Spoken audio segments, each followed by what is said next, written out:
Calvin cycle क्या होती है? तो कैल्विन साइकिल हम पिछले वीडियो में समझ चुके हैं। इसमें हम समझेंगे कि कैल्विन साइकिल की प्रोसेस क्या क्या होती है। इसे 3 डिफरेंट स्टेज में बांटा गया है, जिसमें कि पहला स्टेप होता है कार्बोक्सिलेशन। ये एक ऐसा प्रोसेस है जिसमें कार्बन डाइऑक्साइड RuBP के साथ कंबाइन करेगा। दूसरा प्रोसेस आता है रिडक्शन का। ये एक ऐसा प्रोसेस है जिसमें ATP और NADP का यूज़ करके कार्बोहाइड्रेट का फॉर्मेशन होगा। तीसरा प्रोसेस होता है रीजनरेशन का। इस स्टेप में क्या होता है, जो कार्बन डाइऑक्साइड एक्सेप्टर होते हैं यानी जो RuBP होते हैं, इसका फॉर्मेशन होता है ताकि साइकिल जो है कंटिन्यू हो सके। फिर हम बात करते हैं कार्बोक्सिलेशन की। ये क्या होता है, जब कार्बन डाइऑक्साइड एक स्टेबल इंटरमीडिएट के साथ जुड़ जाता है तब यह कार्बोक्सिलेशन कहलाता है। कार्बन डाइऑक्साइड एक्सेप्ट कौन करेगा, तो रियल 5 कार्बन कंपाउंड और RuBP ये कार्बन डाइऑक्साइड एक्सेप्ट करते हैं। 6 RuBP molecule 6 carbon dioxide molecule के साथ कंबाइन करेंगे और 6 molecule of 6 carbon containing compound बनाएंगे, और जो रिजल्टिंग कार्बन कंपाउंड बनते हैं, जो होते हैं बचे हुए, वो अनस्टेबल होते हैं।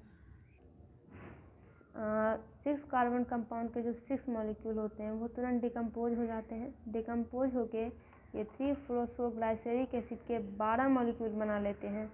तो अब ये PGA क्या होता है, यानी फॉस्फोग्लाइसेरिक एसिड, तो ये 3 कार्बन कंपाउंड होता है और फोटोसिंथेसिस के दौरान यही कंपाउंड था जो कि फर्स्ट स्टेबल कंपाउंड था। फिर है कि जो कार्बोक्सिलेशन रिएक्शन होता है, इसे एक एंजाइम कैटेलाइज करवाता है जिसका नाम RuBP कार्बोक्सिलेज है, यानी हम इसे शॉर्ट में RuBisco भी बोलते हैं। RuBisco है क्या, तो इसकी एक ऑक्सीडेटिव एक्टिविटी होती है, इसीलिए हम इसे RuBisco कहते हैं, यानी RuBP कार्बोक्सिलेज ऑक्सीजनेज।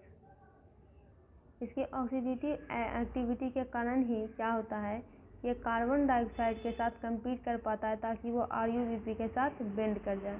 दूसरा आता है फिर रिडक्शन, यानी जब हाइड्रोजन ऐड होगा तब ये प्रोसेस रिडक्शन कहलाएगी। एनाबॉलिक एनर्जी ATP और NADPH का यूज़ करके PGA ग्लाइसर एल्डिहाइड फॉस्फेट में रिड्यूस हो जाएगी। NADPH से जो हाइड्रोजन होगा वो इस रिएक्शन में ऐड हो जाएगा। फिर हम बात करते हैं PgAl की, तो यह ट्रायोज शुगर होता है। एडिशनल लाइट रिस्पॉन्स के लिए ADP और NAD+ का यूज़ किया जाता है।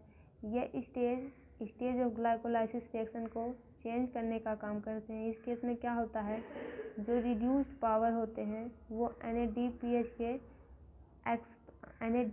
के अलावा NADH के एक्सपेंस पे ऑब्टेन्ड होते हैं। फिर है कि 3 कार्बन मॉलिक्यूल यानी PgAl। कैल्विन साइकिल के रिडक्शन रिएक्शन में जो 3 कार्बन मॉलिक्यूल का फॉर्मेशन होता है उन्हें फॉस्फेट ट्रायोज कहते हैं। और ये फॉस्फेट ट्रायोज करते क्या है, तो ये एक्ट करते हैं precursor for the synthesis of sucrose and starch.